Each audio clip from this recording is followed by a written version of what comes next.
Muy buenos días, buenas tardes y buenas noches, dependiendo de en qué momento estén asistiendo, a esta presentación. Queremos darle la bienvenida al espacio de debates analíticos. Vamos a trabajar un tema hoy un poquito controversial. Hasta hemos elegido, un título justamente un tanto controversial, pero es solamente una gastadita, bien, es una jodita. No es para que se lo tomen tan en serio de que acá van a ver la verdadera, no como si hubiese una sola, pero sí les quiero aclarar que con el espacio de debates analíticos tenemos la intención de empezar a formalizar cuáles son las leyes que rigen el trabajo analítico durante nuestra experiencia cotidiana. Así que antes que nada vamos a hacer como una especie de... Quiero saber si me escuchan bien, por ejemplo. ¿Se está escuchando bien?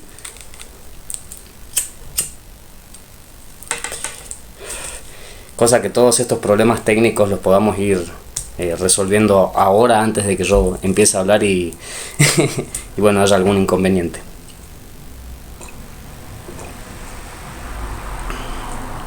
Saludos para Maximiliano Mariani, que nos está viendo desde Argentina, y saludos para Román, que nos está viendo desde Ciudad de México. Muchísimas gracias a ambos compañeros del espacio de debates analíticos.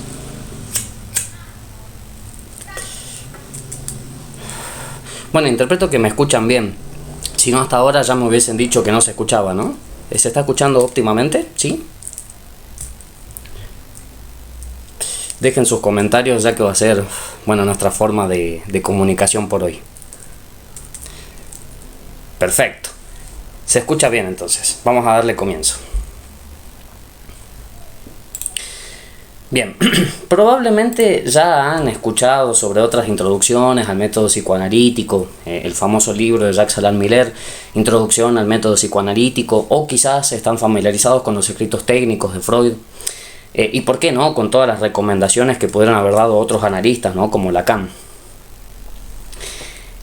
Pero en estas introducciones, por ejemplo, por tomar la de Freud primeramente, encontramos que no hay un planteo metodológico. Es decir, ¿Freud usa o no usa un método? Evidentemente, como van a ver con esta charla, no se puede no usar un método, ¿bien? Aunque ustedes desconozcan el método, están usando uno, ¿bien? Esto es muy importante para tener en cuenta. Entonces, Freud, si bien usa un método, no nos da... no nos explica. Freud no explica su método. Es una cuestión muy interesante. Freud hace justamente estos textos sobre los escritos técnicos, pero no nos desarrolla una metodología para el analista, sino que más bien desarrolla una serie de consejos. Bien, entonces, en estos consejos, Freud, no que se olvida, ¿no? Pero Freud siempre rechazó la posibilidad de introducir como mecanismos o leyes en la experiencia analítica para no perturbarla. Pues bien, vamos a ver que inclusive si uno no quisiera perturbar una experiencia, si quisiera extraer lo más rico de esa experiencia, tiene que usar un método. Bien, y eso es por ahí lo que a Freud le ha faltado con respecto a sus escritos técnicos. Bien, y con respecto al caso de Jacques Alain Miller, él también ha omitido, cosa muy curiosa siendo el yerno de Lacan, mencionar las tres leyes, ¿no?, que establece Lacan, que con respecto a la metodología del análisis.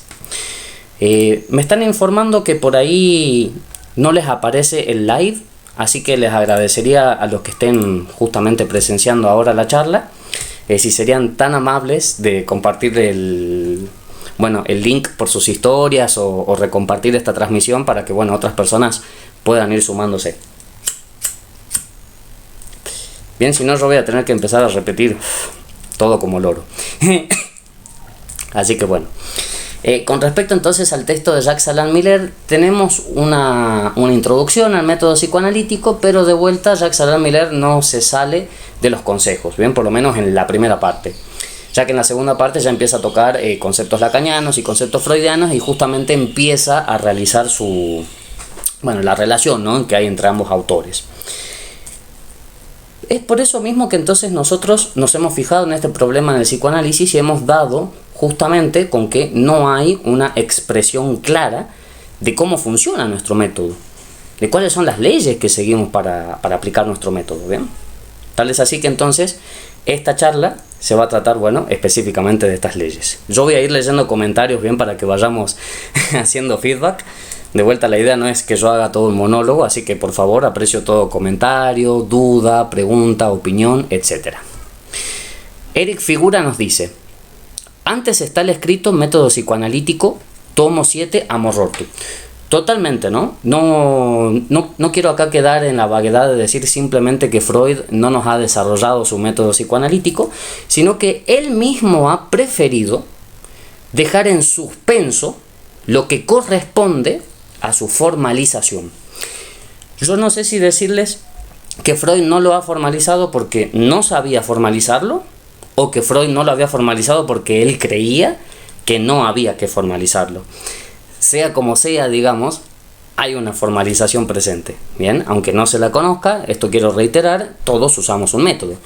Bien, cuando uno va a cocinar un arroz, usa un método. Cuando uno va, por ejemplo, a andar en bicicleta, hay un método para aprender a andar en bicicleta, y etcétera, etcétera, etcétera. Bien, siempre vamos a encontrar un método. ¿Qué quiere decir que aunque no los conozcamos? Que aunque no lo conozcamos, usamos un método. Bueno, precisamente eso, ¿no? Uno puede saber cocinar, pero después no nos sabe explicar cómo es que sabe cocinar. Y nadie podría negar que esta persona sabe efectivamente cocinar. Lo único que nos está demostrando es que desconoce la formalización de los pasos que sigue para cocinar. Y muchas veces en esta misma persona, digamos que no sabe los pasos que sigue, pero lo sigue a rajatabla, lógicamente, como si fuesen inconscientes, podemos comprobar o que hay pasos que ha deformado para bien o para mal. Bien, no lo hace ni mejor ni peor persona, pero evidentemente nosotros no podemos estar operando a ciegas en un dispositivo analítico. Bien, sobre todo cuando estamos trabajando con salud mental. Así que vamos a empezar a desarrollar entonces un poquito de lo que se va a tratar la charla de hoy,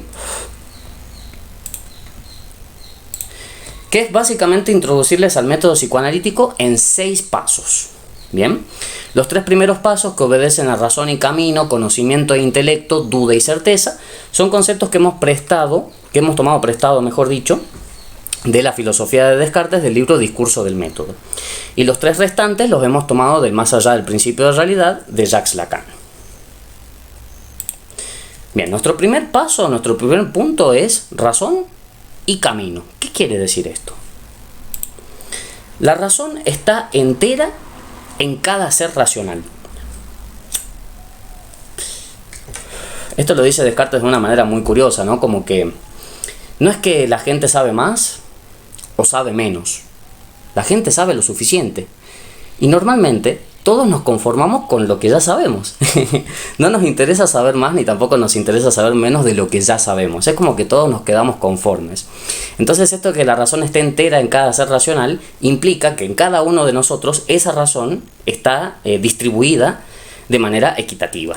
Bien, todos tenemos una porción de razón, bien, en la misma medida, ya sea que la usemos más o la usemos menos. Bien, todos empezamos desde este punto de partida. La razón es común en todos los seres humanos, eso estamos de acuerdo, y es uno de los planteos que justamente va a desarrollar Descartes en este libro. Pero no todos piensan ni opinan de la misma manera. Esto es algo muy importante porque el método no implica, digamos, una sola forma de hacer las cosas. Un método implica, digamos, la diversidad y posibilidad de caminos que se pueden llegar a lograr respecto a alguna materia, respecto a algún objeto de estudio, ¿no? Hablábamos de la cocina hace un ratito, era para poner el ejemplo más sencillo. Hay diferentes métodos para hacer diferentes platos, ¿bien? Y no todos esos métodos son iguales, ¿bien? Hasta inclusive si se comparten en el mismo plato. De tal manera entonces que si bien la razón es común a todos, no todos opinamos de la misma manera, ¿bien? Y esta es una de las grandes virtudes, desde luego, de la razón. ¿Qué implica entonces que no todos sigamos los mismos caminos? Que depende de los caminos seguidos, que no todos tengan en cuenta las mismas cosas. Y acá está un punto central en el cual Descartes nos introduce. De vuelta, como les decía, no es que haya gente más tonta o más inteligente, simplemente no tenemos en cuenta las mismas cosas, y mucho del trabajo de las convenciones, ¿no?, de las instituciones científicas se basa precisamente en eso, ¿no?, de poder ponerlos de acuerdo en las mismas cosas. ¿Bien? Entonces esto es muy importante tener en cuenta. No estamos diciendo que entonces, como todos opinan distintos, no hay convención. Al contrario, depende de los caminos que cada uno sigue que nosotros efectivamente podemos tomar en cuenta o no las mismas cosas. Con la razón entonces no es cuestión de reconocer solamente los mejores caminos, sino también saber poder reconocer los peores. No estamos obligados ni surcar ni uno ni el otro, ni el mejor ni el peor, dado que mejores o peores caminos son relativos a la materia que se aplique al método. El mismo método entonces no funciona para todos los casos, pero en todos los casos, por lo menos, aplicamos una metodología. Bien, o sea donde sea que vayamos, hay un camino a seguir. Y pueden ser diferentes caminos para llegar al mismo lugar, pero siempre hay un camino. Entonces con esto espero responder un poco a la pregunta justamente de qué quiere decir que aunque no conozcamos un método, lo usamos. Muy sencillo, ¿no? Es decir, cada vez que recorremos un camino, estamos recorriendo un camino, aunque no conozcamos ese camino. Y en la medida que reconozcamos ese camino, estamos usando un método. ¿Bien? Bueno, con este punto hago una breve pausa por si quieren hacer algún comentario, alguna pregunta, opinión, etc. Así ya puedo seguir avanzando con las demás diapositivas. Hay un poco de delay, así que esto ya les va a llegar en cualquier momento.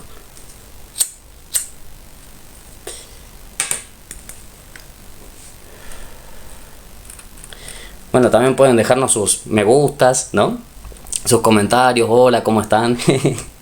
También, como bueno, les decía, como un poquito para ir interactuando, ¿bien? Y bueno, y obviamente con el tema que estamos tratando, lógicamente.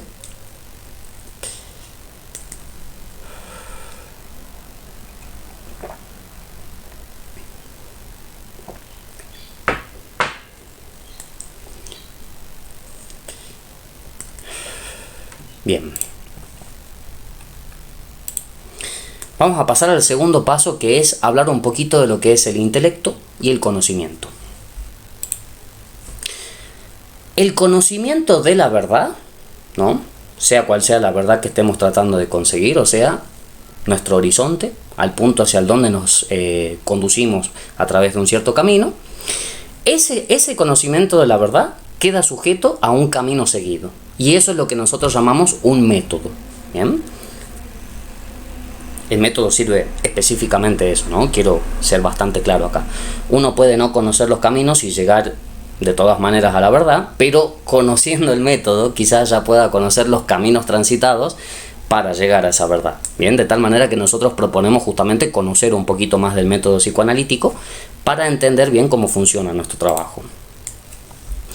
Si se quiere investigar la verdad, se debe examinar antes que nada el propio intelecto. Esto es un punto muy importante del discurso del método de Descartes, ya que justamente nos está planteando que si queremos averiguar métodos que nos sirvan para la razón humana, bien, acá ya voy especificando un poquito, el método psicoanalítico aparentemente tiene algo que ver con la razón humana, o por lo menos con la locura humana.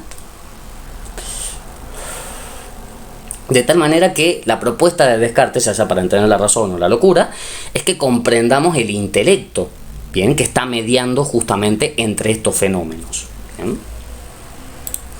Para Descartes, entonces, el conocimiento que está mal hecho es el que no ha razonado sobre el intelecto que lo funda.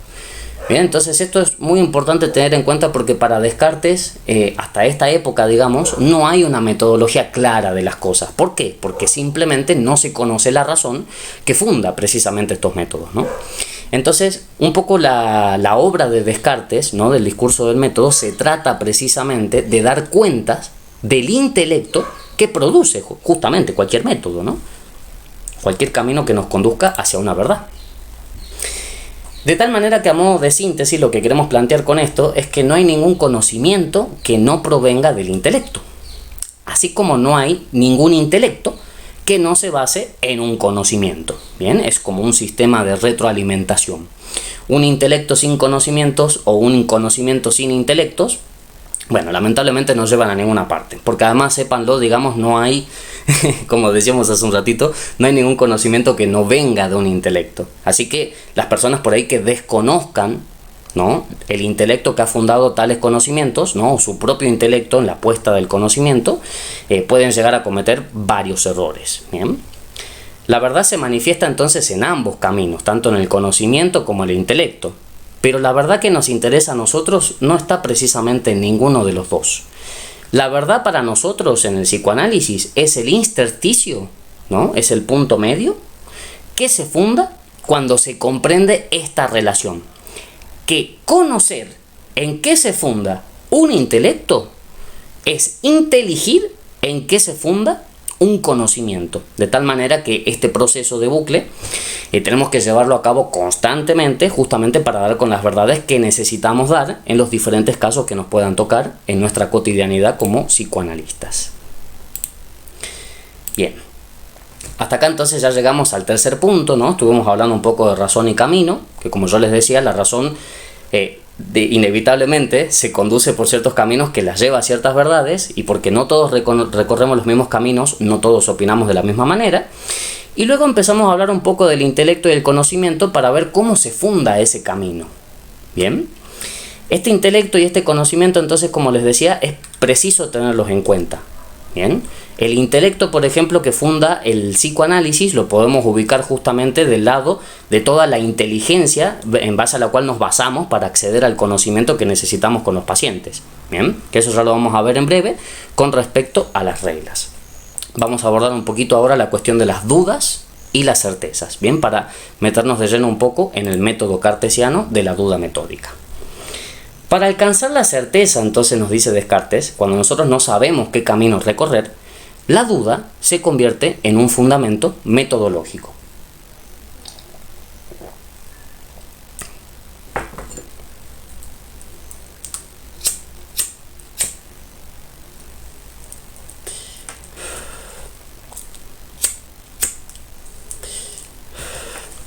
Esta cuestión de la duda metódica es muy interesante, bien, sobre todo cuando la asumimos como fundamento metodológico, porque ella nos permite poner en suspensión, bien, todos los caminos que hay habilitados para llegar a una verdad. Por ejemplo, como nosotros entonces no sabemos cuáles son los caminos adecuados, simplemente los ponemos en suspensión para ir analizando uno por uno hasta dar correctamente con los caminos que nos conducen a las verdades que queremos demostrar.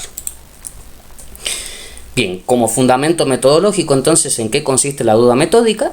En poner en duda todo para comenzar desde cero a reconstruir las bases del conocimiento.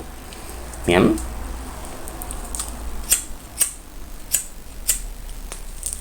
Esto es un tema, entonces, importantísimo tener en cuenta, ya que Descartes lo que permite acá, aunque no, bueno, si tuviéramos que preguntarnos, ¿no?, si la duda metódica en Descartes fue aplicada correctamente, yo creo que ahí entraríamos en todo un debate muy rico al respecto, ya que las meditaciones metafísicas son un libro muy distinto, ¿no?, al discurso del método. Ya acá tiro un poco la pelota para los filósofos que nos estén escuchando, ya que este tema no está acabado por hoy, digamos, lo vamos a volver a retomar en algún otro momento. Pero básicamente se podría decir que Descartes no fue del todo coherente con su método. Bien, podríamos plantear eso, bueno, de manera, ¿cómo se diría? Bueno, por ahora vamos a decirlo así. Bien, no vamos a hacer un estudio a profundidad de Descartes hoy. Lo único que queremos tomar en cuenta es este proceso de la duda metódica, que, bueno, consiste justamente en esto que estamos planteando ahora.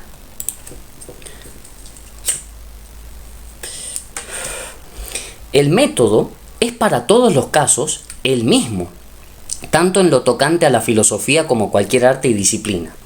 Esto es precisamente lo que les decía, que si bien ustedes sean filósofos, sean artistas o ejecuten cualquier otra clase de disciplina, siempre van a seguir un método, aunque ustedes no lo sepan. Saliéndonos de la cocina, vamos al arte, no vamos al arte plástico. Constantemente hay un montón de artistas plásticos que están ejecutando toda serie de técnicas y de métodos que no tienen ni la menor idea de lo que están haciendo, pero les sale muy bien. Han tenido evidentemente mucha práctica, han observado a otras personas que lo han hecho, se los han enseñado, pero no necesariamente necesitan saberlo para poder ejecutarlo correctamente. ¿Bien? ¿Por qué nosotros planteamos esta exigencia entonces de conocer el método? Porque si bien no hay garantías de ejecutarlo bien o mal cuando uno no conoce el método, las garantías empiezan a aumentar cuando uno lo conoce. ¿Bien? Cuando uno simplemente recorre estos caminos a ciegas y no sabe qué verdad buscar o no sabe qué camino seguir para acceder a la verdad que está buscando, pura y sencillamente no sabe lo que está haciendo. Bien, entonces para nosotros, tal y como lo plantea Lacan en el seminario 11, es preciso que el analista sepa qué es lo que está haciendo cuando está trabajando con el paciente. ¿Bien? Cuando hablamos de método en psicoanálisis, no solo nos referimos a la necesidad de usar un método para contrastar los caminos de la verdad. También hacemos referencia específica a lo que Descartes fundó como la duda metódica. El psicoanálisis entonces comienza su vía pionera en la psicología dudando de las bases del conocimiento de la tradición escolástica. Este tema lo vamos a dejar también para más adelante, vamos a desarrollar bastante sobre lo que consiste un poco los grandes autores, ¿no? Por lo menos de la tradición escolástica, al menos los que estamos discutiendo, para justamente poder abordar este punto un poco más profundo. Pero para no irnos muchos por las ramas, lo que vamos a plantear es que justamente Freud, para desarrollar su técnica psicoanalítica, lo que tiene que hacer es poner en suspensión, o dudar por lo menos, de todo lo establecido por la psicología científica de la época, y vamos a decirlos en comillas, porque todos los conceptos de la psicología científica de la época hasta hoy se basan en conceptos filosóficos que no han sido descubiertos de manera científica. ¿Y con esto qué quiero decir? ¿Que los conceptos filosóficos son inválidos? Para nada. Los conceptos filosóficos han sido fundados en función de una especulación propia. Si una psicología viene y arrebata esos conceptos para su propia especulación, lo que está haciendo, para decirlo sencillamente, está haciendo trampa. De tal manera que atención, voluntad, memoria, inteligencia, imaginación, no son conceptos que no existan, simplemente que estamos tan despegados de la especulación que los ha formado. Bien, para que ustedes puedan investigar sobre este tema, les recomiendo el texto sobre el alma de Aristóteles, donde esos conceptos empiezan a aparecer por primera vez. Habría que entender primero en función de qué especulación filosófica lo funda Aristóteles, porque la Edad Media recibe estos conceptos, pero hace como... Bueno, hace también sus modificaciones, ¿no? Específicamente con John Locke y Adam Smith. Ellos son los que principalmente se encargan de estas modificaciones. Bien, y que para nosotros, como decimos, comprenden un periodo científico que no sabe nada de metodología y que por lo tanto es por lo menos peligroso utilizar caminos que otros han recorrido sin saber nosotros por qué los han recorrido. Bien. Bueno, es una discusión metodológica muy interesante que, ustedes saben, se la puede llevar a cabo en cualquier momento. Por ahora, entonces, con esta breve introducción, lo que los quiero introducir ahora es en el método de asociación libre del psicoanálisis. Que bueno, dicho sea de paso, ¿no? El método de asociación libre también debe ser uno de los métodos más malentendidos, digamos, de todos los métodos. Precisamente no por las lecturas que tenemos de Freud, ya que cuando uno lee a Freud, bien como nos decía el compañero Eric Figura, uno comprende de lo que está hablando Freud. ¿Bien? Freud nos da consejos, nos da un par de indicaciones sobre cómo proseguir con el paciente, pero bueno, como yo les decía, no nos da las leyes rigurosas, ¿no?, de este método. De tal manera que tuvimos que esperar recién a 1936, en que Lacan, justamente en este texto, más allá del principio de realidad, en el subtítulo 3, ¿no?, la revolución del método freudiano, nos plantea las leyes que formalizan esa experiencia que Freud inauguró. Principalmente lo que les quería decir es que asociación libre no quiere decir sentar al paciente sobre un diván y decirle, dígame lo primero que se le venga a la mente.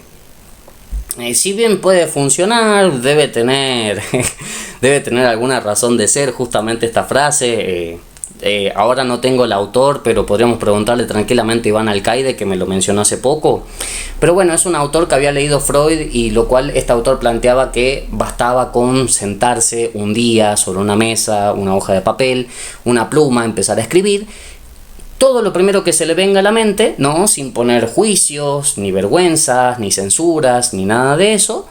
Y al par de días se empezaría a dar cuenta de esta persona que es un gran escritor, ¿no? Y que sabe de un montón de cosas. Empezaría a descubrir un montón de zonas de su mente que antes no había descubierto. Pero aún así, no es así como vamos a plantear el método de asociación libre.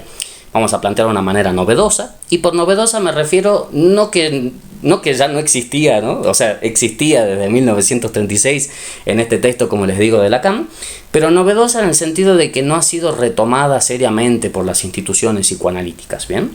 Así que bueno, nosotros queremos pagar esa deuda con Lacan introduciéndolos ahora en las 3 leyes. Como les venía comentando, entonces, la técnica freudiana se va a basar un poco en la metodología de la duda cartesiana, ¿no? Porque Freud va a poner en suspensión toda la tradición escolástica. De tal manera que es una forma de decir, vamos a empezar desde cero para analizar la realidad propia que es a la psicología. Luego Lacan va a tomar justamente esta técnica y va a proponer una formalización, en la que va a fundar 3 leyes que van a regir la metodología de esta técnica. Estas 3 leyes, desde ahora en más, les pido que las conozcamos como no omitir, no sistematizar y no elegir. Bien, esas son las leyes que van a regir nuestro método de asociación libre. Evidentemente, como les decía al principio, no hay caminos peores ni caminos mejores, ¿no? Todo depende del método que se esté utilizando y depende para qué fines. Así que no tomen esto como una imposición. Yo de vuelta les digo, cuando les digo la verdadera introducción al método psicoanalítico, estoy siendo un poquito jodón. Bien, estoy haciendo una especie de chiste. Una especie de chiste que tiene estas connotaciones, ¿bien? Porque Lacan lo dijo, pero no fue retomado. Como un montón de cosas de Lacan, obviamente, ¿no? Es un autor muy difícil. Y sobre todo desde el espacio de debates analíticos, lo que nos proponemos es partir justamente de las bases más simples que tenga el psicoanálisis para luego dirigirnos a las más complejas. De tal manera que nos pareció una buena forma de introducirlos a esta nueva etapa de las investigaciones en EDA con respecto al método. Y no cualquier método, sino el método de asociación libre. Maximiliano Mariani nos dice, no nos da el porqué, él funda esos consejos. Pero totalmente. Freud no nos explica por qué. Y si no nos explica por qué, entonces, ¿qué estamos haciendo? O sea, ¿por qué funcionaría decirle al paciente lo primero que se le venga a la mente? Está bien, muy rápidamente podemos decir para que se abra el inconsciente, pero bueno, ¿y cuáles son los caminos a seguir entonces después de que se abra el inconsciente, ¿no? Freud nunca fue muy claro sobre esto, no nos funda el porqué precisamente, sino que nos da consejos. Parece que era como un poquito receloso, pero también, sin ofender a Freud, lógicamente, me parecía que era un poco ignorante con respecto al propio método que él había fundado.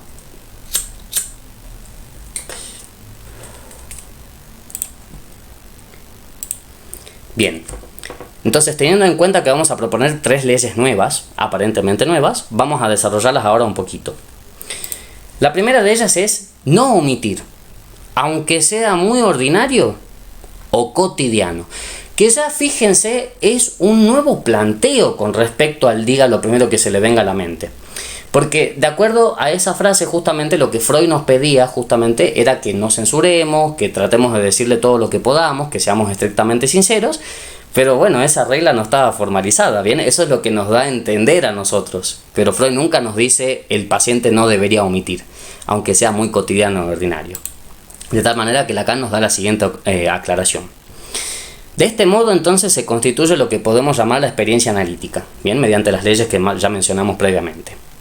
Su primera condición se formula en una ley de no omisión, que va a ser nuestra primera ley, que promueve al nivel de interés reservado a lo notable, bien, o sea, lo grave, todo aquello que se comprende de suyo, es decir, lo cotidiano y lo ordinario. Muchas veces los pacientes hacen esta siguiente separación: los temas más graves de los temas más insignificantes. ¿Qué decimos nosotros los psicoanalistas? No. Eso no se hace, ¿bien? No queremos justamente esta elección entre lo más grave y lo más insignificante. ¿Por qué? Porque sabemos que esa elección lo lleva justamente al paciente a tener que omitir ciertos detalles. Bien, para poner el ejemplo más sencillo, ¿no? Si alguien dice que su pareja, por ejemplo, es un hijo de puta, por ejemplo, por tales y tales y tales motivos, ¿no? Vamos a decir, bueno, sí, no, esto es bastante grave. Pero automáticamente nos vamos a empezar a preguntar sobre aquellas insignificancias que van rodeando el relato de esto tan grave, ¿bien? Y acá no quiero que se me malinterprete, no es que estoy tratando de discutir con la persona en cuestión qué es lo grave y qué es lo insignificante. Pero si nosotros queremos estudiar la realidad propia de la psicología, bien, o sea, lo que le está pasando justamente al paciente, no debemos omitir ningún detalle. De tal manera que sí, puede haber detalles más urgentes y otros que pueden esperar, pero nosotros necesitamos toda esa información. Y en la medida que el paciente vaya haciendo esas elecciones, bien, por lo más grave o por lo más insignificante, nosotros vamos a poder dirimir entonces hacia dónde direccionar el material. Bien. Con esto entonces es muy importante lo que nos dice Lacan. Hay que desconfiar de lo que se comprende de suyo. Que la famosa frase de Lacan del seminario 1 que plantea: el psicoanalista no debe comprender, debe en todo caso entender. Bien, estoy haciendo como una especie de paráfrasis, pero para que se me entienda. ¿Qué quiere decir entonces que comprendamos? Precisamente que por ahí lo más ordinario y lo cotidiano es lo más insignificante, y entonces, bueno, eso no contamos. ¿Bien? A lo mejor no tiene ninguna importancia. Ahí es cuando se nos tiene que parar a nosotros la oreja y decir: no, ¿cómo que no tiene ninguna importancia? Cuénteme, no importa, si usted dice que no tiene ninguna importancia, no va a perder nada entonces con contarlo. Así que le pedimos muy amablemente a la persona en cuestión, bueno, que nos diga qué es precisamente lo que piensa que es tan insignificante, ordinario o cotidiano. La segunda de estas leyes se trata de no sistematizar, aunque sea muy incoherente y sin sentido. Y es algo que sucede mucho, digamos, durante las terapias, ¿bien? Los pacientes tienden a sistematizar justamente para borrar estas incoherencias y sinsentidos. Así que es ahí, precisamente, donde debemos dirigirnos.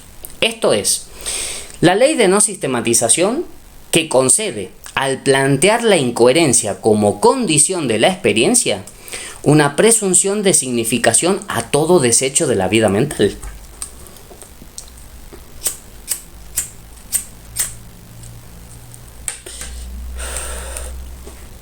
Si ya veníamos hablando justamente de que preferíamos que el paciente no nos omita, cuando sistematiza esta información que ya previamente viene omitida, lógicamente, ¿no? Cuando uno omite detalles, tiene que sistematizar el resto de esos detalles para que entren en algunas clases de coherencia.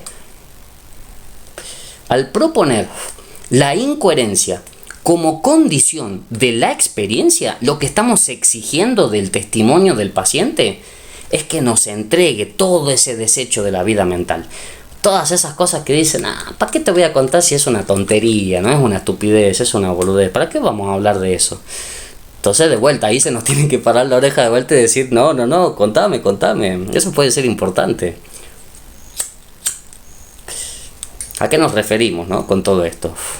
Es decir, no solo a las representaciones cuyo sinsentido es lo único que ve la psicología de escuela, ¿no? En esa época justamente de la tradición escolástica, y quizás hasta un poquito también hoy en día, se menospreciaban ciertas realidades psicológicas, ¿no? Como por ejemplo el libreto del sueño, los presentimientos, fantasmas de la ensoñación, delirios confusos o lúcidos.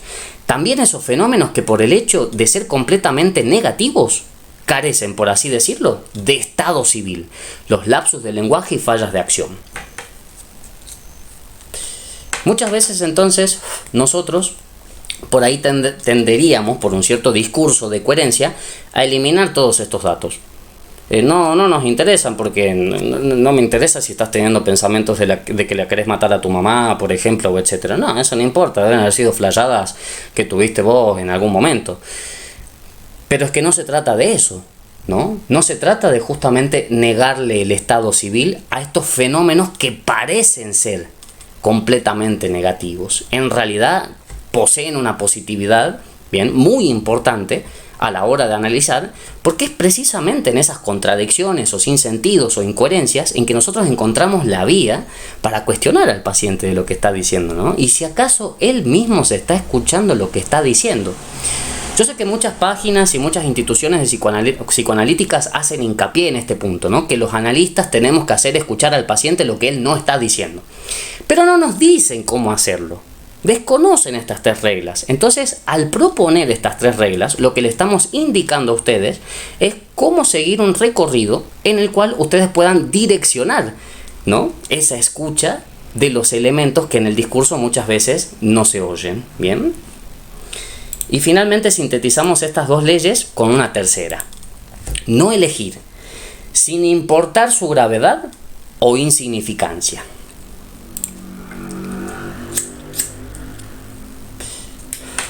Acá en este texto entonces Lacan nos propone que Freud comprende que esa elección, ¿no?, o sea que elegir entre los síntomas más graves o los síntomas más insignificantes, le hace perder todo su valor al testimonio del enfermo.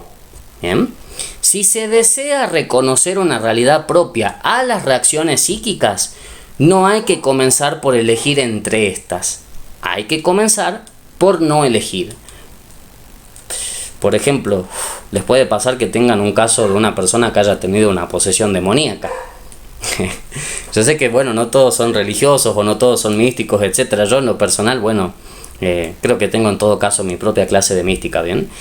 Pero ateniéndome a las reglas del método, es un elemento que no se puede rechazar, ¿bien? Por más que haya sido una flayada, por más que haya sido un invento, una imaginación, eso es muy real y nos está diciendo algo de esta persona, ¿bien?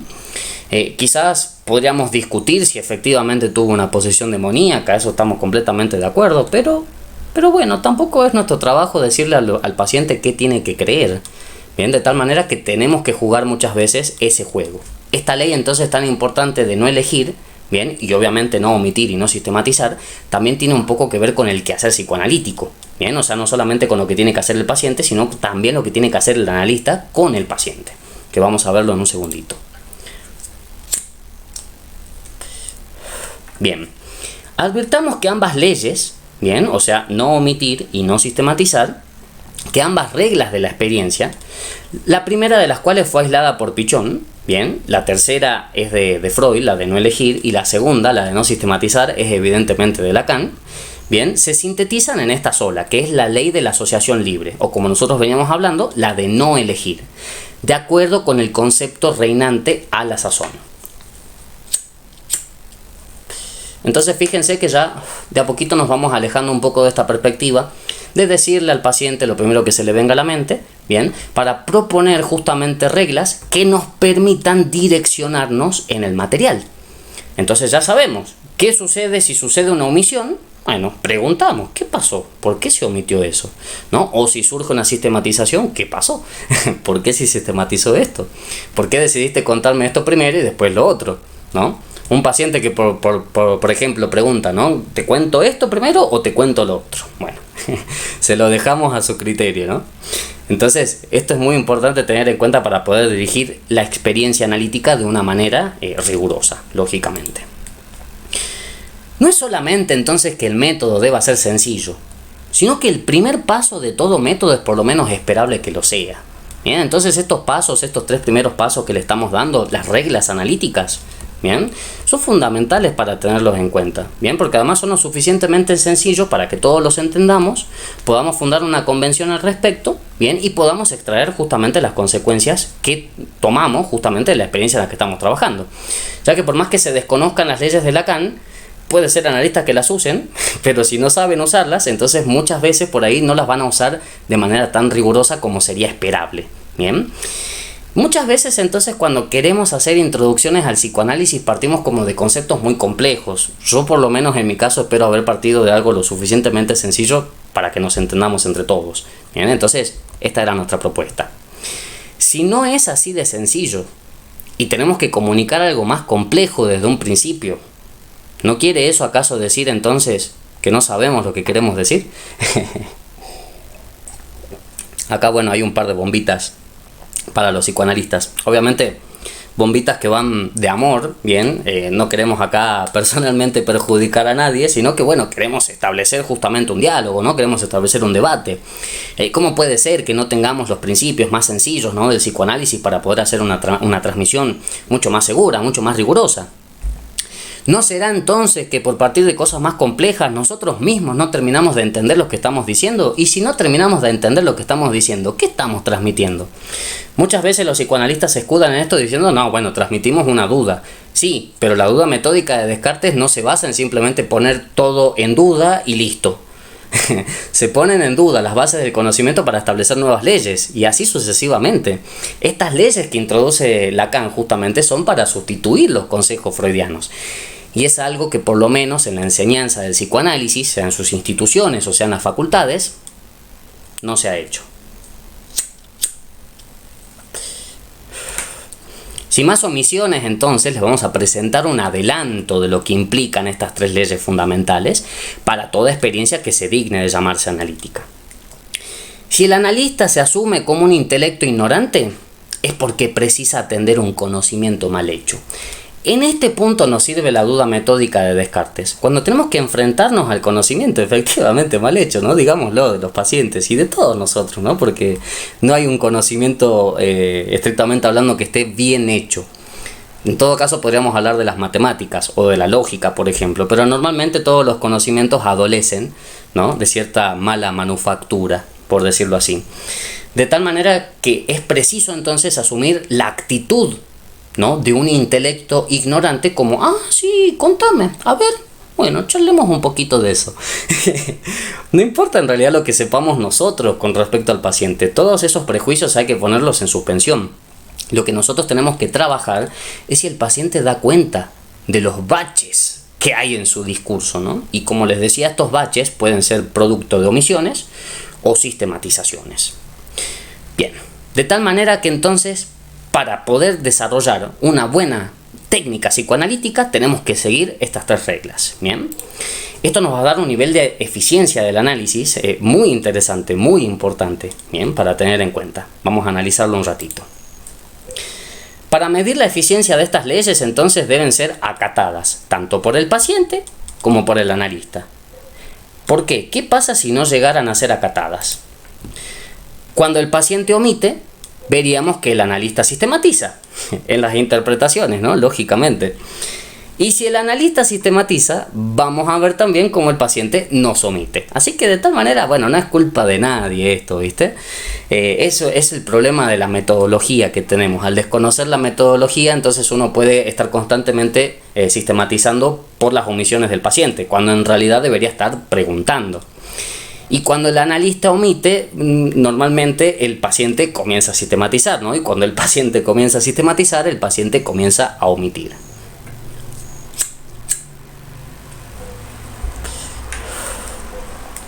Lógicamente, en el ímpetu de darle uno dirección a su discurso, llega justamente a omitir y sistematizar lo que sea necesario omitir y sistematizar. Por eso es preciso que nosotros demos cuenta justamente de esto para poder interpretar en los momentos que esto surja.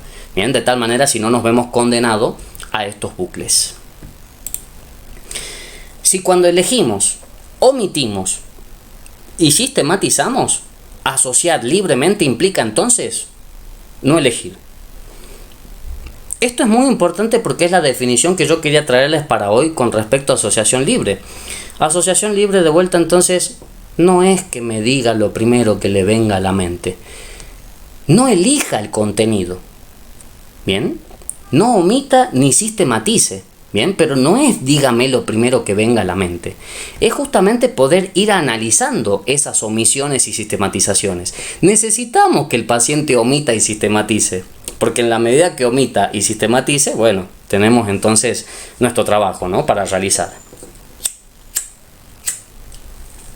Ahora, si surgiera el caso, ¿no?, de un problema que nos relata el paciente, en los cuales no hay ni omisión ni sistematización, entonces deberíamos empezar a preguntarnos si es que acaso hay algún trabajo para realizar con el paciente.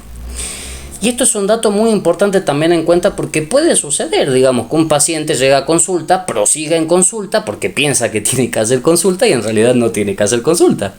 Después de todo, no creo, digamos, que todas las personas estén necesitando justamente el método. Bien, puede haber personas que también no los necesiten y es importante poder dirimir entre las personas que los necesitan y las personas que por ahí no los necesitan. Personas que quizás vienen sufriendo por otras personas. Bien, entonces nos empezamos a preguntar, ¿y no deberían estar ellos entonces en análisis? Más que la persona que está presente acá con nosotros. Entonces, esto es muy importante para que tengamos en cuenta para poder darle esa eficiencia al análisis que necesitamos.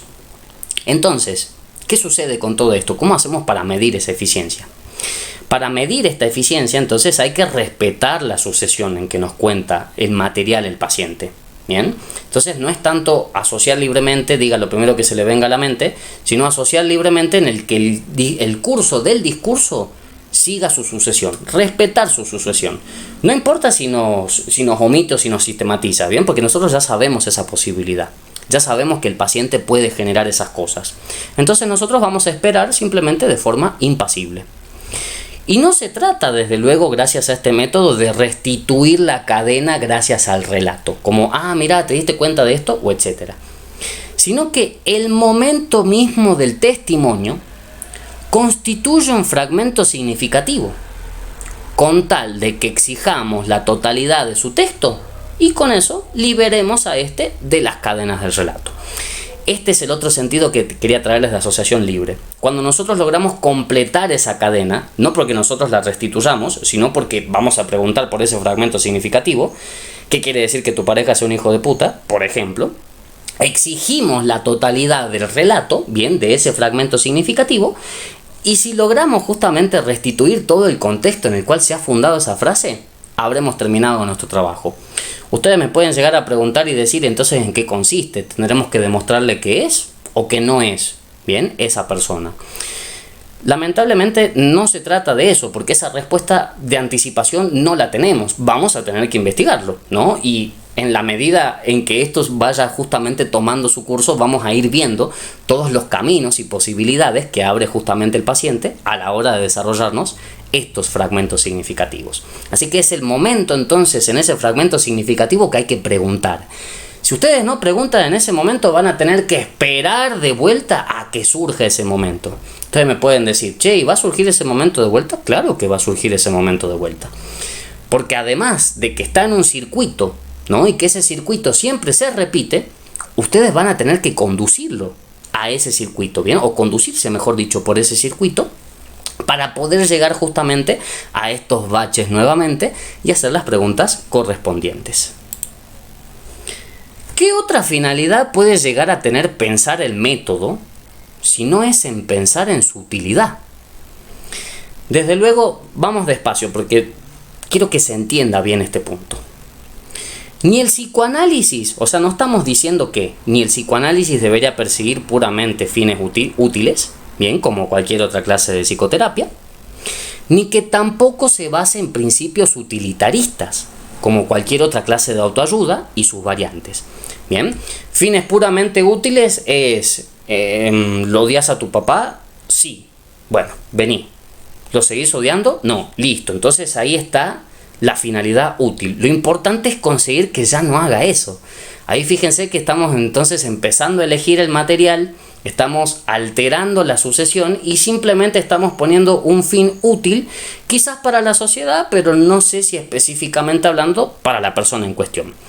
Del mismo modo, cuando uno usa principios utilitaristas, que es quizás mucho peor, porque ya pura y específicamente hablando, no solamente los fines que consigamos con el paciente, sino que nuestros mismos principios, ¿no?, se basan pura y exclusivamente en las utilidades de la vida moderna. Bien, si yo por este odio desarrollo ataques de pánico y los ataques de pánico no me dejan ir a consulta, no me dejan ir a trabajar, por ejemplo, lo que está sucediendo justamente ahí con estos principios utilitarios es quizás proponerle a la persona que piense en otras cosas, ¿no?, que suba su autoestima. De tal manera que podemos entonces prevenir los ataques de pánico y ya la persona pueda hacer su vida cotidiana. Pero bueno, sepan que entonces no estamos planteando esto, ¿no? Nos diferenciamos justamente de las psicoterapias y nos diferenciamos justamente del discurso de autoayuda porque no tenemos ni fines ni principios utilitarios. Bien, que precisamente yo mencioné dos autores que son John Locke y Adam Smith y van a poder corroborar que en la psicología de estos señores están basadas en principios utilitarios y fines útiles. Bien, De tal manera que no, nosotros nos corremos de esa perspectiva del hombre, ¿bien? Para nosotros no todo se reduce a la utilidad. Hay cosas que no nos sirven, pero que porque no nos sirvan no quiere decir que no tengamos que entenderlas. Porque al no entenderlas tenemos una visión desfigurada del propio universo en donde nosotros vivimos y podemos llegar a sufrir un montón por pensar que hay cosas que son nuestra culpa. ¿Bien? Básicamente es a esto a lo que lleva, lamentablemente, el discurso de la utilidad. Entonces, ¿qué queremos decir? Lo que decimos es que el psicoanálisis debería hacer lo que dice hacer. ¿Tiene alguna utilidad? ¿O es acaso que no ofrece ninguna? Y si no tiene ninguna utilidad, ¿por qué se cobra entonces y no se ofrece libremente al mundo? Entonces con esto quiero justamente plantear una diferencia. Una cosa es que un método se base en principios utilitarios y fines utilitaristas, y otra cosa es que un método tenga una utilidad. Y esta utilidad es muy importante que nosotros podamos circunscribirla, bien, en la cultura. ¿Qué hace un psicoanalista? Yo sé que muchas veces los psicoanalistas evaden esta pregunta, sistemáticamente, lógicamente porque muchas veces no se sabe la respuesta. Pero bueno, es muy importante que nosotros nos pongamos a estudiar para saber bien qué es lo que conseguimos con el método, bien, para dejar de operar a ciegas y poder corresponder al paciente con respecto a lo que nos está exigiendo. Porque muchas veces el paciente nos va a pedir, digamos, toda clase de utilidades que nosotros no podemos darle, y es preciso saber cuál es la utilidad que sí le podemos dar, ¿bien? Que es justamente liberarlo de las cadenas del relato que precisamente lo venían angustiando, ¿bien? Siguiendo estas 3 reglas sencillas. Es increíble entonces que algo tan simple haya sido tan sistemáticamente ignorado por los propios psicoanalistas, implicando de tal manera que en el fondo de todas nuestras instituciones tenemos un complejo muy arraigado en cada uno de nosotros. O el psicoanálisis casi no trabaja, o el psicoanálisis trabaja muy duro. Con esto entonces lo que nosotros queremos proponer, lo que queremos ofrecerles, no es justamente, no trabajar en lo absoluto o quemarse las pestañas para... Bueno, muchos estudiantes ya me lo han dicho, digamos, de diferentes facultades, ¿no? De diferentes instituciones, que básicamente se queman las pestañas leyendo los libros y no saben cómo conducirse, a dónde llegar, qué es lo que tienen que hacer, porque nadie se los ha explicado. O a lo sumo, cuando preguntamos, digamos, nos dicen estas personas, y no, bueno, es que te falta estudio, ¿no? Entonces, o que te falta práctica, entonces... No, quizás uno no es físico, pero sabe a lo que se dedica el físico. Quizás uno no es biólogo, pero sabe a lo que se dedica el biólogo. ¿A qué se dedica un psicoanalista entonces? ¿Bien? Con esto entonces es lo que queríamos empezar a introducir en el espacio de debates analíticos. Un método que trabaje y ya, que la utilidad que dice conseguir, la consiga y listo. Bien, ni siquiera que estamos planteando de que somos utilitarios o que tenemos fines útiles. Lo que estamos planteando es que el psicoanálisis provee de una utilidad a la cultura y a la persona justamente que viene a la consulta. Si no provee eso, entonces yo les devuelvo la pelota a ustedes para que me respondan. ¿Qué es lo que estamos haciendo? Bien, ha sido bastante breve esta introducción, pero más bien se trataba para charlar entre todos un poquito sobre lo que hemos introducido hoy. Así que bueno, espero sus comentarios, ¿no? Sus opiniones, sus preguntas, etcétera, para que justamente podamos ir dialogando un poquito de lo que se ha hablado ahora.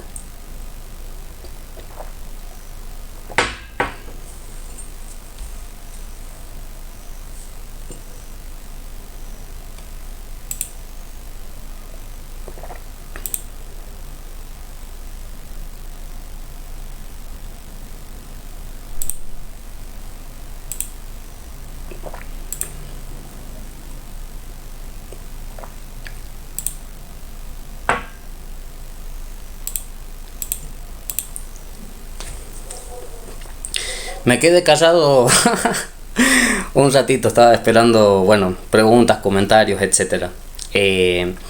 No hay una forma, evidentemente, más sencilla en la que yo por lo menos pueda introducirles esto. espero que haya quedado claro un poco la elucubración de estas tres leyes.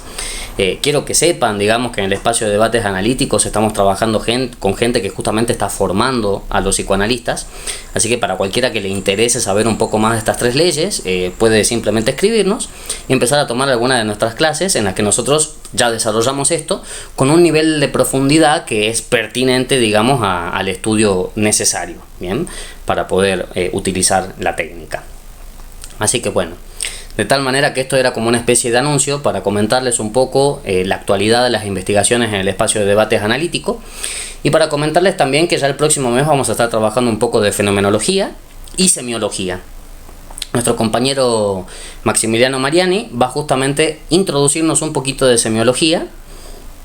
Ya nos va a estar relatando la bibliografía que ha utilizado, los conceptos que nos va a desarrollar, pero ya les puedo ir anticipando que vamos a empezar a trabajar un poco del signo. ¿Bien? ¿Por qué abordaríamos el signo? Porque si venimos desarrollando ahora el método, los caminos que hay que seguir para llegar a la verdad que nosotros queremos descubrir o que el método habilita a descubrir, el signo es el fenómeno con el que vamos a trabajar primeramente para establecer justamente la experiencia analítica. Yo sé que muchas veces ya los psicoanalistas, porque estamos acostumbrados a esto, a la teoría del significante, pasamos directamente a la teoría del significante, pero yo creo que es preciso, antes de llegar a ese camino, que podamos hablar un poquito del signo. Bien, de tal manera, si no hablamos del signo antes, ¿qué es un significante? ¿No? Es un punto muy importante para tener en cuenta. Muchas veces, como les decía, partimos de cosas muy complejas, pero nos vamos a las más sencillas para ver cómo se llega a las más complejas. Entonces, como no hacemos ese recorrido, es como que cada uno tiene su propio recorrido, no tenemos una convención en psicoanálisis, cada uno hace lo que quiere con el paciente, y es difícil después que uno salga a la cancha a decir, sí, el psicoanálisis es ciencia. Es muy difícil. ¿Bien? Nosotros lo que queremos proponer es eso. ¿Cuáles serían, digamos, las cosas que nos garantizan a nosotros como una ciencia?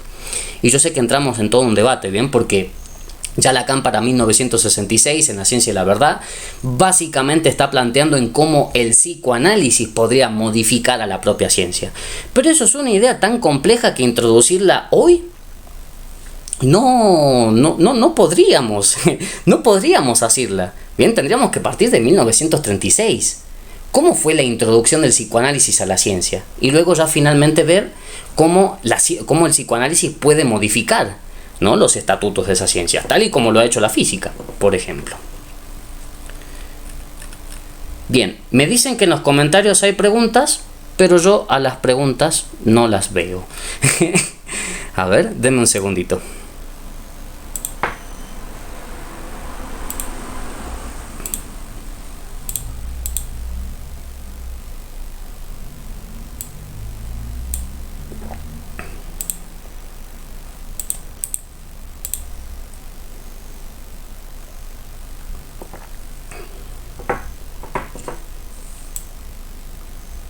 Sí, no, efectivamente no estoy viendo las preguntas.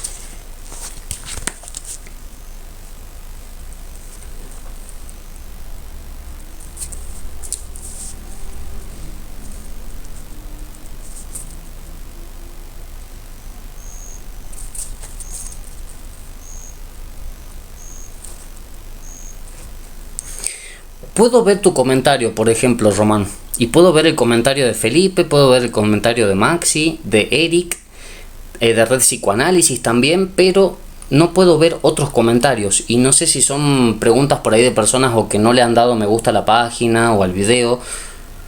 No es culpa mía, son las reglas de Instagram. La verdad es que no lo sé. Así que les voy a pedir, por favor, a los que estén viendo las preguntas, si me las pueden justamente reescribir para que yo pueda leerlas y así interactuar un poquito.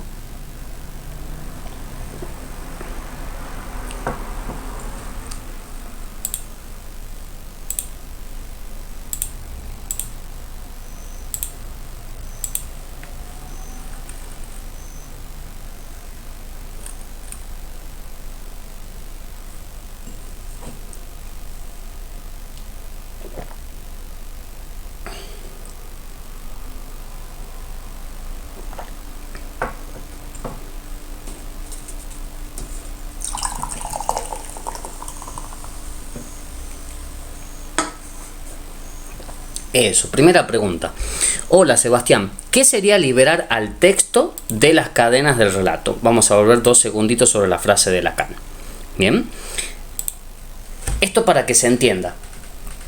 No es liberar al texto de las cadenas del relato, sino que es liberar al paciente de las cadenas del relato. Cuando Lacan se refiere a este, no dice a este texto, sino a este en tanto persona, no en tanto paciente.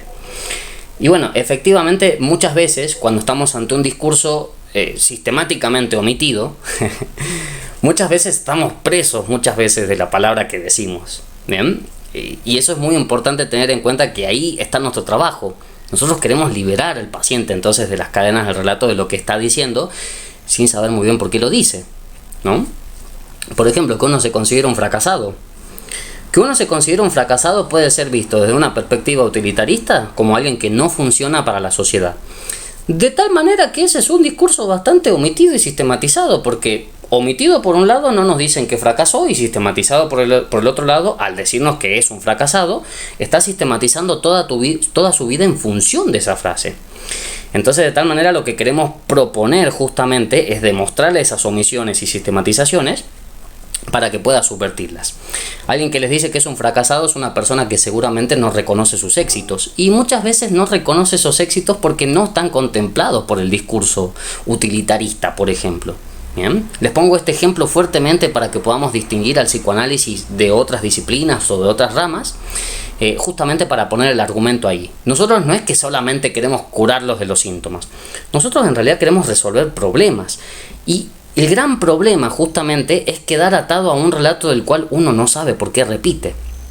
De tal manera que eso nos estamos refiriendo con liberar en realidad al paciente de las cadenas del relato, no necesariamente al texto. Bien, ¿en qué se diferencian intelecto de conocimiento? Bueno, me parece que es una muy buena... ¿No te parece que el concepto de duda metódica es un oxímoron? Bien, vamos entonces primero por la primera pregunta. Con respecto a intelecto y conocimiento, yo creo que deberíamos justamente hacer la diferencia, ¿no?, entre el intelecto, vamos a hablar como si fuera una razón activa, ¿no?, y el conocimiento como una razón pasiva.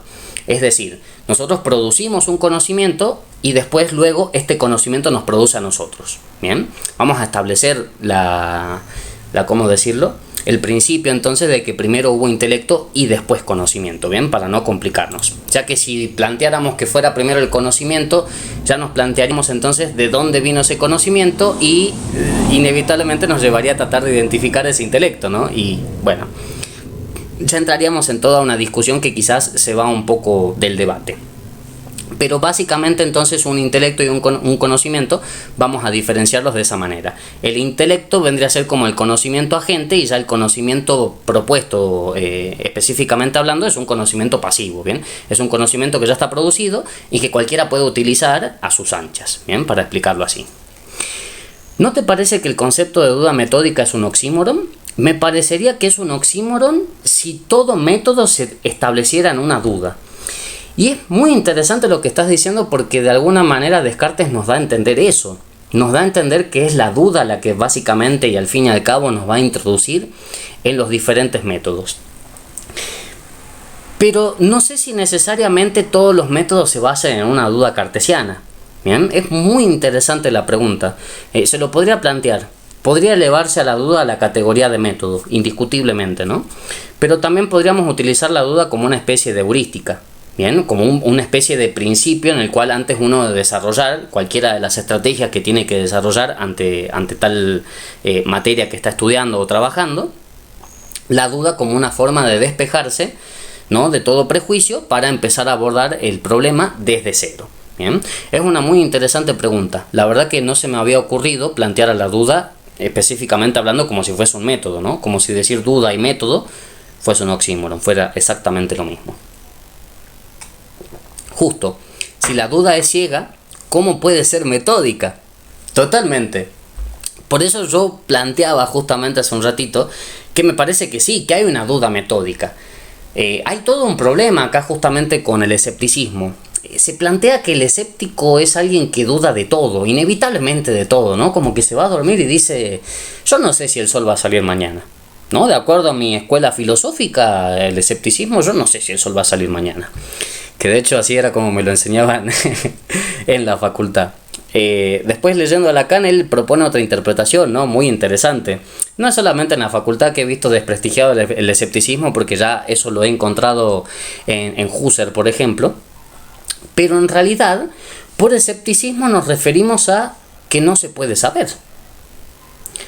Cuando uno asume la actitud de que no se puede saber, entonces no le queda otra que empezar a descubrir cuáles son los caminos que tiene que surcar para empezar a saber. Entonces, desde algún punto de vista se puede tomar a la duda como si fuese algo ciego, pero también se la puede ejercer como un método. ¿Bien? Es como les decía hace un ratito, si nosotros encontramos un conocimiento mal hecho, una duda metódica lo que nos puede permitir descubrir es el intelecto ignorante que ha fundado justamente ese conocimiento mal hecho. De tal manera que una duda a ciegas no sabría por dónde conducirse, pero una duda metódica ya, por ejemplo, establece leyes básicas, como la de no elegir, no omitir y no sistematizar. Bien, ya con esas leyes entonces nosotros ya nos anticipamos a qué es lo que el paciente puede llegar a deformar en el discurso, aunque no sepamos qué, aunque no sepamos específicamente qué se deforma en el discurso, sabemos que puede haber una deformación. De tal manera que es preciso entonces con una duda metódica ir analizando cada una de esas deformaciones para llegar, bueno, a las conclusiones que sea que se lleguen una vez analizadas las deformaciones. Por ejemplo, esta persona que, como les decía, que dice que su pareja es un hijo de puta, quizás lo hacemos descubrir que, bueno, decir esto es un poco omitir cómo yo me comporto con mi pareja. Porque yo hablo de él, pero no hablo de mí. Entonces, si no hablo de mí, bien, pero solamente hablo de él, entonces, ¿cómo me estoy yo comportando con él? Y bueno, ahí uno capaz empieza a decir, bueno, sí, tiene como actitudes re chotas, ¿no? Re malas hacia mí. Pero yo también tengo algunas veces actitudes re chotas. Y es como que entonces me fijo primero en ellos, pero no me fijo en mí. Entonces fíjense cómo esta duda que ya vamos nosotros ejercitando metódicamente ya tiene como un camino para recorrer. Aunque anticipadamente no podamos saber cuáles son todos los caminos que se desprenden, ya la duda metódica va siendo como una especie de brújula. De tal manera que lo que estamos planteando es que se use la duda en forma metódica, no en forma ciega, como, bueno, la gran mayoría de los analistas vienen utilizando. ¿Dirías que las reglas de asociación libre son para los analistas más que para el paciente? Es una muy buena pregunta, yo diría que es para los dos. O sea, no es ni más para quién. Pero la diferencia está en que el analista las tiene que saber y el paciente no necesariamente las tiene que saber. Se las comentan en el caso hipotético de que el paciente las quiera saber. Como, che, yo quiero saber qué estás haciendo conmigo. Y bueno, pero y está en todo su derecho de preguntar, ¿no? ¿Qué estamos haciendo con él? Entonces, cuando le pregunten, y sí, explíquenle las reglas, ¿no? Va a ser muy importante, además les va a ayudar mucho en el propio análisis. Así que yo no diría que es más importante para quién, sino que diría que es importante por lo menos que el analista la sepa, ya que en la medida que no las conozca va a estar guiando una duda ciega. Y bueno, y una duda ciega puede conducir a cualquier parte, ¿no? Lógicamente. Puede tratarse también de un método. Me parece que la duda ciega estaba muy presente en Freud. Pero bueno, a Freud le duró su época de bonanza hasta 1915, 1920. Después de eso, ya que todo el mundo conocía el psicoanálisis y el complejo de Edipo, cuando llegaban al análisis le decían a Freud, y sí, mi vieja, ya sé que me vas a decir eso. Entonces perdía toda sorpresa. Es como una especie de autocomplot de Freud, ¿no? Freud trató de mantener la duda, ¿no? De un modo ciego, para que justamente funcionen los análisis, y no se dio cuenta que terminó estructurando, digamos, un psicoanálisis completamente contrario, ¿no? A eso. De tal manera que los pacientes empezaron a representar resistencias, justamente en los casos. Resistencias, por un lado, podríamos decir porque el paciente ya sabía cómo trabajaba Freud, entonces, bueno, no se dejaba llevar mucho por las interpretaciones, pero también por la misma metapsicología freudiana, de establecer quizás una especie de hombre artificial, ¿no? De humano artificial, para que se me entienda. Todo esto del complejo de Edipo, de que todos quieren acostarse con su madre y matar al padre, bueno, eso no nos dice mucho, ¿no?, de la duda metódica, porque si después de todo, en todos los casos se trata de eso, ¿para qué vamos a usar duda metódica? Entonces, del mismo modo que Freud aplicó la duda metódica con la tradición escolástica, la aplicamos nosotros con el complejo de Edipo, que fue básicamente nuestro seminario de los años pasados, en los cuales nosotros trabajamos justamente una orientación sobre cómo conducirse en un psicoanálisis, más allá justamente de la base del complejo de Edipo. Bueno, Román, muchísimas gracias por las preguntas, estuvieron muy, pero muy interesantes. Estoy viendo otra ahora que se me había pasado. ¿Cuál es la diferencia entre un método y un procedimiento? Dicho así rápidamente, para mí, absolutamente ninguna. Todo procedimiento es de alguna manera metódico, ¿bien? Si no, creo que no sería procedimiento, porque es paso 1, paso 2 y paso 3, o en todo caso los 3 pasos aplicados al mismo tiempo, pero sigue siendo un procedimiento, y un método es exactamente lo mismo. Por ahí, si nos pusiéramos en la cuestión de la duda metódica, una duda metódica tiene que conducirnos a la posibilidad de corroborar que algo sea verdad. Y el procedimiento por ahí no necesariamente, por ahí el procedimiento puede tener fines más utilitarios que no tienen que ver con la verdad, ¿no? Es decir, un procedimiento para la cocina, por ejemplo, o un procedimiento para el artista, no necesariamente lo conducen a la verdad, sino necesariamente a un resultado. Bien, entonces, de tal manera que ese resultado no necesariamente tiene que ver con un valor filosófico. Digo no necesariamente porque no es que no se pueda hacer un estudio filosófico al respecto, pero no es consecuencia directa. Bien. Hay muchos filósofos que hoy en día, bueno, plantean que básicamente hacer filosofía es ir al baño. Y bueno, yo estoy bastante de desacuerdo con eso porque se puede hacer filosofía, si se quiere, sobre eso, pero el acto en sí no tiene ninguna consecuencia filosófica. Bien, o por lo menos ninguna que conozcamos, si no es producto de una investigación o un estudio. Bien.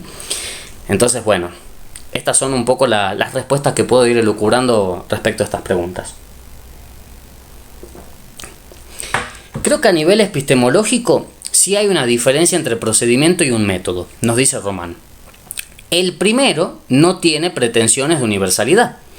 El segundo creo que sí. Eso es un muy buen planteo.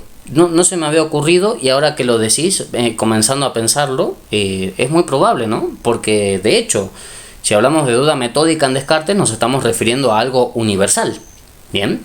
Ya cuando nos estamos refiriendo a procedimientos, inclusive pensando así rápidamente, ¿no?, las mediciones que se toman entre Estados Unidos, Argentina e Inglaterra, vieron cuando se quiere medir por metros, pulgadas o millas, etcétera, son diferentes procedimientos. Quizás el método sea medir, ¿no?, cuál es la distancia desde tal lugar hasta tal lugar o cuánto mide un objeto. Pero los procedimientos, como bien nos dice Román, quizás son más específicos, ¿no?, de cada cultura o de cada ciencia o de cada objeto que se trate de hacer, ¿no? Puede haber muchos procedimientos en el mismo método. Así que es una muy buena diferencia para tener en cuenta la que nos ofrece acá Román Suárez.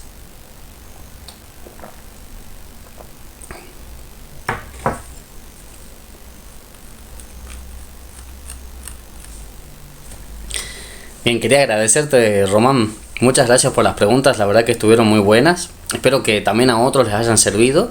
Y bueno, que quizás también otros están teniendo preguntas, no sé si no se animan a responder o comentar o bueno, dudar, no hay ningún problema, ¿no? O sea, de vuelta tampoco estamos tratando de establecer esto como una imposición.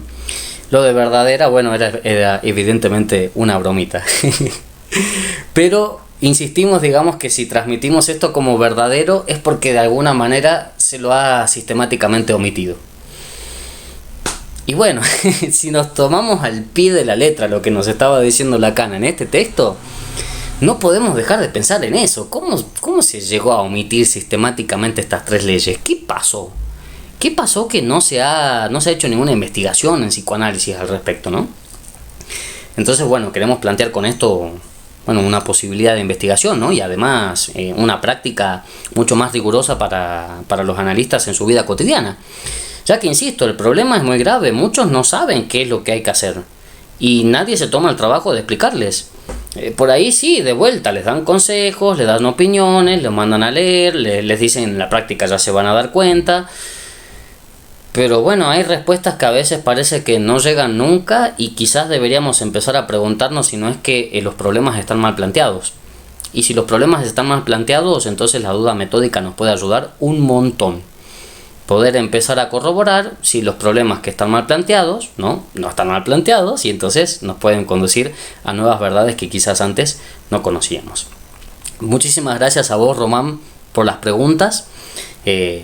Ya bueno, con Román estamos preparando un trabajo sobre el Parménides, y específicamente teniendo en cuenta estas cuestiones del método, ya que la lectura del Parménides, como bien me decía él, nos puede acercar un poco justamente a la lectura de la interpretación psicoanalítica.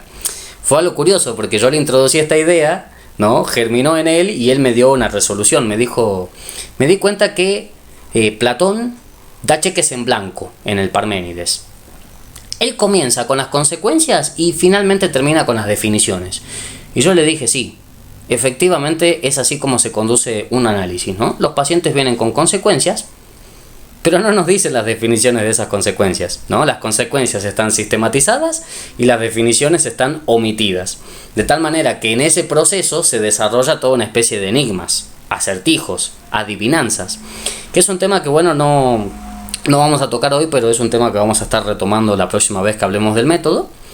Y es muy importante empezar a concebir justamente en el dispositivo analítico, más que diagnósticos, problemáticas, y más que curas, soluciones. Bien, porque nosotros no somos médicos, así que no curamos ni diagnosticamos, sino que más bien trabajamos con problemáticas y tratamos de encontrar soluciones a esas problemáticas. Bien, es un punto de vista que también queremos desde el espacio de debates analíticos inaugurar, ya que queremos corrernos un poquito de este discurso médico. Cheques en blanco. Bueno, es una definición que me encantó cuando me lo dijo, porque efectivamente los pacientes vienen con cheques en blanco. Esto de que el novio es un hijo de puta, eso es un cheque en blanco. ¿Bien? Porque no estamos diciendo, digamos, de que el tipo no lo sea. Estamos diciendo de que se nos está exigiendo a nosotros que aceptemos eso como verdad inmediata. ¿Y por qué deberíamos hacerlo? Si nosotros no lo conocemos al novio, ¿no? A la pareja en cuestión, ¿por qué deberíamos aceptar eso? O que la novia es una loca. Si uno dice, no, bueno, pero si todas las mujeres están locas y la novia de este está loca, entonces es porque todas las mujeres... Bueno, eso, como lo venía desarrollando el año pasado, es una petición de principio. Uno no demuestra lo que está diciendo, sino que simplemente comprueba lo que quiere decir.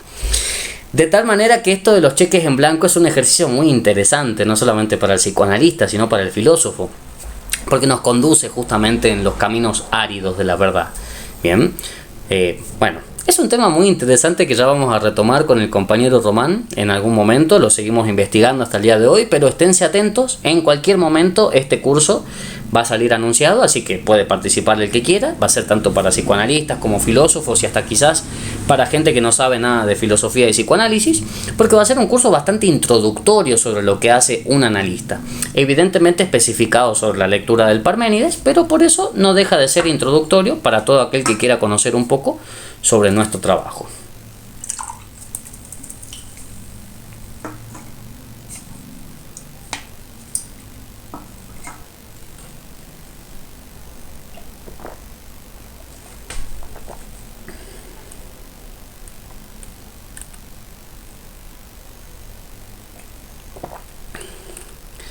Bueno, si hasta acá entonces no hay más preguntas, ya entonces nos vamos despidiendo.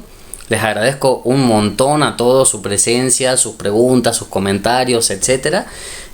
La verdad que nos hace mucha falta empezar a hablar de estos temas porque, bueno, han sido sistemáticamente omitidos.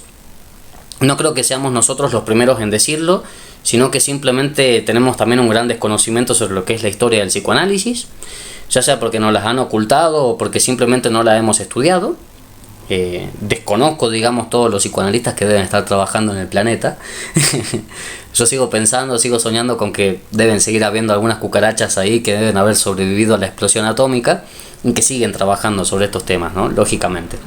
Por ahí la propuesta un poco del espacio de debates analítico es que nos juntemos todos para poder hacer estas convenciones tan necesarias que permitan justamente una transmisión un poco más clara del psicoanálisis. Yo sé que Lacan es muy enigmático y que ha utilizado justamente este estilo enigmático con la finalidad de hacernos entender la realidad de la materia con la que estamos trabajando. Si estamos trabajando con enigmas, quizás un estilo enigmático era la mejor manera de presentarlo en ese momento. Pero hoy en día que el camino de Lacan ya está recorrido, bien, Lacan ya ha muerto, así que su circuito ha terminado, por lo menos el de él, es nuestro trabajo entonces empezar a tomar los enigmas de Lacan y empezar a resolverlos, bien, para poder llevar una lectura un poco más rigurosa de cómo son sus escritos y sus seminarios.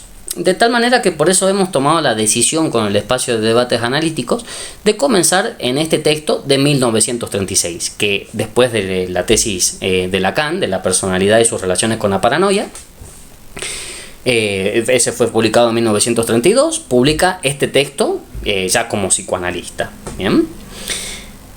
Bueno, este texto entonces, como les digo, es muy importante, se los recomiendo, es una gran introducción al psicoanálisis, quizás al principio les pueda sonar complejo, pero es el texto más sencillo que van a conseguir de Lacan. Bien, el más sencillo, porque es con el que se está introduciendo él en el ámbito psicoanalítico. Así que por lo menos a mí no se me ocurriría otro texto más sencillo para recomendarles a ustedes que quieren empezar, digamos, una introducción al método psicoanalítico, que lo usen a ese texto justamente para comenzar, bueno, a realizar sus terapias. Obviamente todo lo que dijo Lacan después es igual de importante, pero ¿cómo podríamos entender qué dijo después si no comenzamos leyendo lo que dijo desde un principio? Bien, me imagino que en la época para los que debieron leer a Lacan debe haber sido muy confuso, ya que todo esto no estaba organizado sino hasta 1966, y entre 1966 y 1980 me parece que ningún psicoanalista hizo un estudio serio de los escritos, de tal manera que quedaron ahí en el olvido este manojo de textos que propuso Lacan como su introducción al psicoanálisis. Y que bueno, un poco nuestro deseo, un poco nuestra intención, nuestra necesidad inclusive es retomarlo. Bien, así que quizás con el tiempo lleguemos a un abordaje completo de los escritos 1, pero por el momento nos conformamos con este fragmento. Bien, iremos trabajando otros fragmentos también de este texto, ¿no? Vamos a ir trabajando la historia, la epistemología, el método, la fenomenología, la ontología y finalmente los modelos matemáticos, que son para nosotros los 6 puntos fundamentales como para empezar a introducirse en lo que es el psicoanálisis lacaniano. Así que bueno, muchísimas gracias a Felipe Muñoz, ¿no?, que nos está viendo acá, también a Maximiliano Mariani. Les quiero comentar, bueno, que estos analistas ya se encuentran utilizando este método, para todo aquel que por ahí quiera aprender un poco más de esto o quiera empezar terapia. Yo personalmente les recomiendo a ellos dos porque la verdad que además de ser unos trabajadores excelentes, están muy preocupados seriamente en saber cómo funciona este método y aplicarlo correctamente. Bien, entonces por lo menos es mi recomendación. Bien, les aconsejo a ustedes entonces que los prueben, bien, para ver cómo les va. Y bueno, espero que les haya resultado de su agrado esta introducción al método psicoanalítico. Ya nos estaremos viendo para el mes que viene. Maximiliano Mariani de vuelta nos va a introducir un poco sobre el signo, bien, desde la semiología, y también vamos a trabajar algunos temas de fenomenología. Y así sucesivamente vamos a ir tocando los demás temas que les venía mencionando hace un ratito. Así que bueno, muchísimas gracias a todos por haber presenciado la charla. Ya nos estaremos viendo el mes que viene. Y hasta entonces pueden seguir viendo las publicaciones, pueden dejar los comentarios en las publicaciones. El mismo PowerPoint que utilicé hoy está publicado, digamos, en el Instagram, así que pueden hacer su comentario en cualquiera de las imágenes que tenemos ahí. Y bueno, nos estamos viendo. Muchísimas gracias a todos por haber asistido y ya nos estaremos viendo la próxima. Hasta luego.